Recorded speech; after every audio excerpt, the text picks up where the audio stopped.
열왕기하 16장 말씀입니다.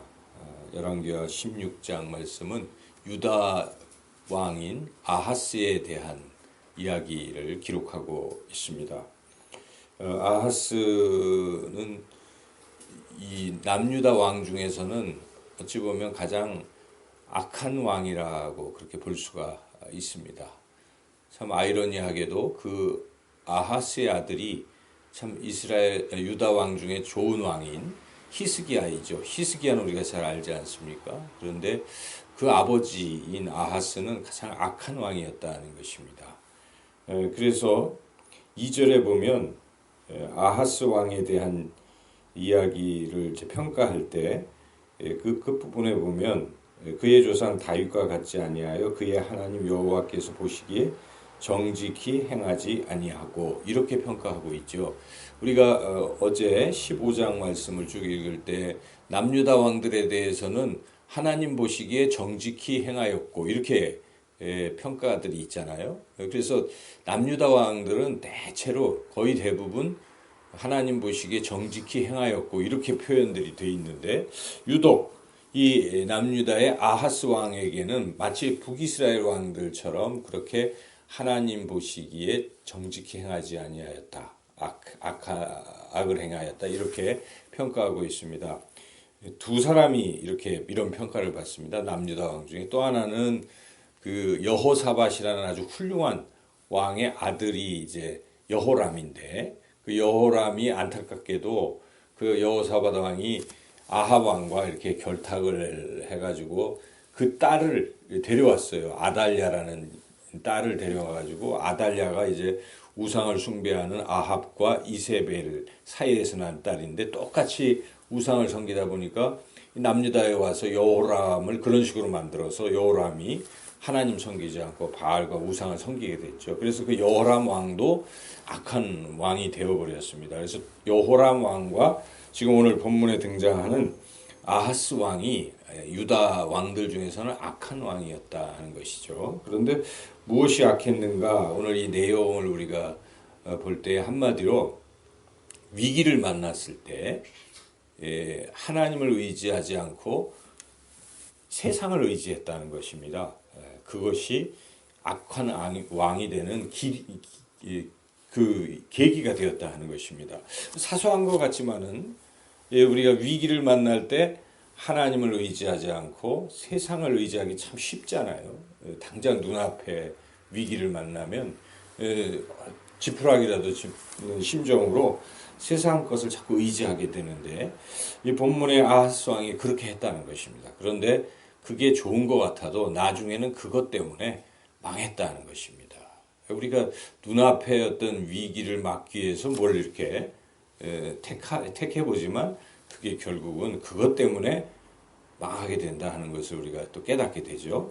구체적으로 이 내용을 살펴보면 여기 이제 이 남유다 위에 북이스라엘이 있지 않습니까? 북이스라엘은 지금 베가 왕이 왕으로 있고 또 오른쪽 시리아, 지금의 그 시리아인 그 아람이라는 나라가 있었는데 아람에는 르신이라는 왕이 있었습니다. 그런데 르신과 지금 베가가 서로 연합을 해서 남유다에게 처음에는 이제 동맹을 하자 이렇게 제안을 했는데 말을 안 들으니까 이제 공격을 하게 되는 이런 상황이 되었죠.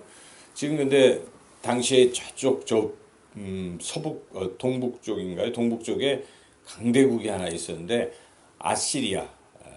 아수르라고 얘기하는 그 아시리아가 지금 또 강대국이 있었습니다. 이런 상황, 밑에는 애굽이 있고 이제 이런 상황에 지금 이 아수르는 약소국들을 치려고 이제 계속 이쪽에 하고 있었고 그런데 이것을 막으려고 북이스라엘과 이 아람이 서로 연합을 해가지고 거기 아수르에 대항하고 있었습니다. 그래서 밑에 있는 남유다 보고 너희들도 우리와 함께 힘을 합쳐서 아수르를 막자 이제 이렇게 된 것인데 이 아수르의 이 남유다의 아하스 왕이 이제 그 얘기를 안 듣고 있는 것이죠. 그래서 지금 거꾸로 아수르를 의지해서 이렇게 대항하고 있는 그런 형국입니다.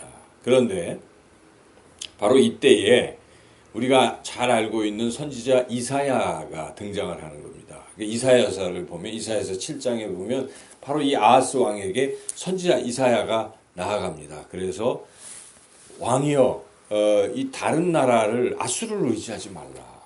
아수르를 의지했다가 나중에 더 위험한 상태에 이른다.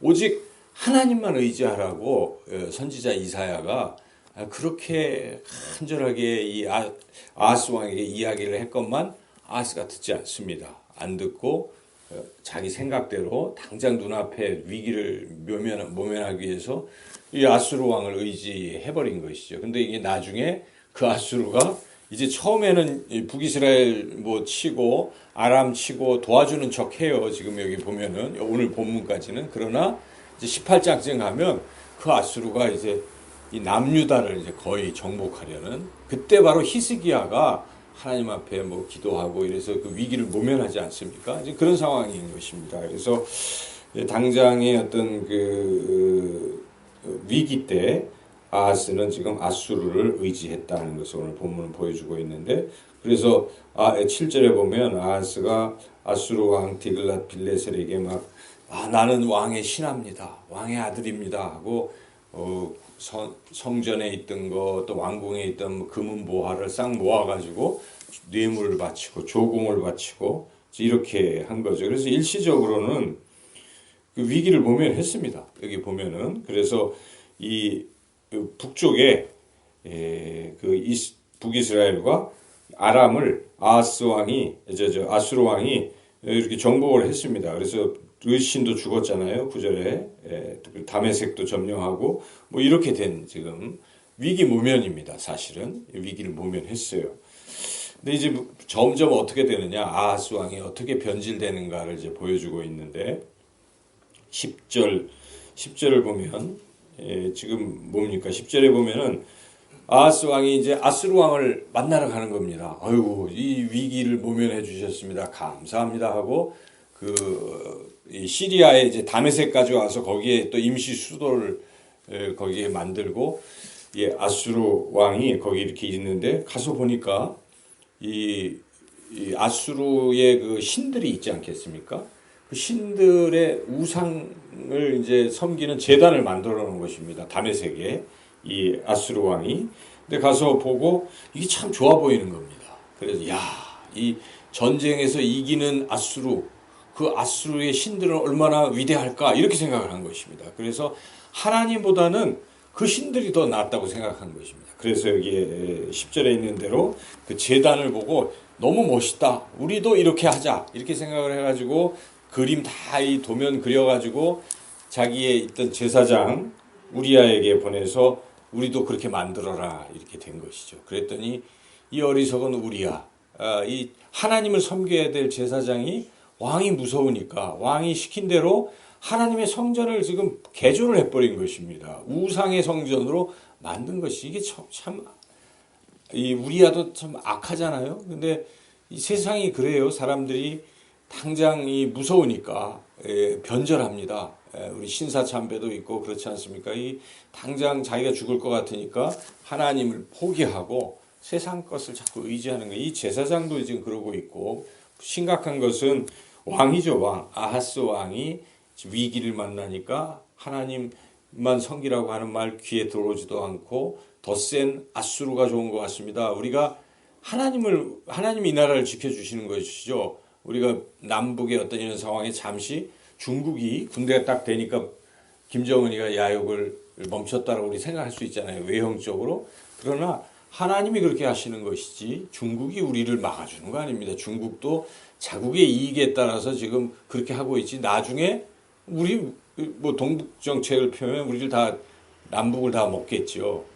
뭐 미국도 똑같은 것입니다. 미국이 좋은 점도 있지만 미국도 자국의 이익에 따라서 우리가 아는 대로 일본 편 들지 않습니까? 어떤 상황이 딱 되니까 그런 거예요. 그러니까 자기가 이 동북에서 패권을 유지하기 위한 전략으로 우리를 택하고 있는 그런 측면이 있는 것이죠. 그래서 우리가 뭐 도움이 되고 그래요. 외교적으로 지혜를 발휘. 그러나 궁극적으로 대한민국 이 나라를 지켜주시는 분은 하나님이신 것을 알아야 되죠. 위정자들이 그런 마음을 가지고 오직 하나님을 섬겨야 이 나라가 영원히 살 수 있는 것이지 강대국 의지해봤자 그 강대국이 우리를 다시 먹게 되는 것입니다. 예, 지금 그런데 아하스는 그걸 모르고 지금 자꾸 그 아수르의 우상 신들까지 이제 데려다가 그 그림 그려서 거기서 섬기고 있는 이런 어리석은 모습들을 뒤에까지 쭉 기록하고 있죠. 심지어는 기존의 물두멍이 있고 이게 다 제단의 모습들인데 이거 막 떼가지고 옮기고 여기저기 배치하고 하는 모습을 이렇게 쭉 기록해서 이제 오늘 본문이 그런 내용입니다. 그래서 우리가 이게 이제 지금은 이렇게 잘 된 것 같지만요. 18장 가보면 이제 그것 때문에 망하게 된다는 것입니다. 그래서 우리의 인생을 살 때 당장 눈앞의 어떤 이익 때문에 또는 눈앞의 위기 때문에 하나님 대신 다른 걸 자꾸 의지하고 싶은 충동들이 일어나거든요. 그런데 그게 자기에게 독이 됩니다. 원래 약은 씁니다. 그렇지만은 이 독은 또 달달할 수가 있어요. 먹다가 나중에 보니까 그것 때문에 망하잖아요. 마약이라는 게 그런 거 아니에요? 처음에는 막 환각이 있고 좋잖아요. 그러니까 뭐 요즘 뭐 의사도 마약에 손을 대고 돈 많은 사람 손 대고 어느 정당에 사위도 막 그렇게 나오잖아요. 이게 달콤하니까 그런 거거든요. 그걸 절제를 못합니다. 그런데 나중에 그것 때문에 망하는 것입니다. 모든 게 그래요. 그래서 눈앞에 이익에 우리가 연연해하지 말자는 것입니다.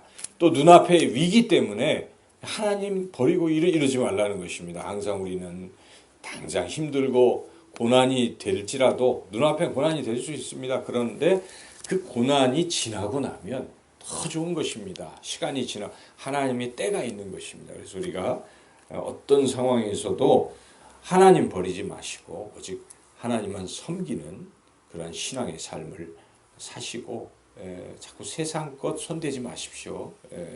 그런 지혜로운 오직 하나님이 나의 기쁨이요 소망이요 능력이 되심을 믿고 하나님을 의지하시는 여러분 모두가 되시기를 주님의 이름으로 축원합니다.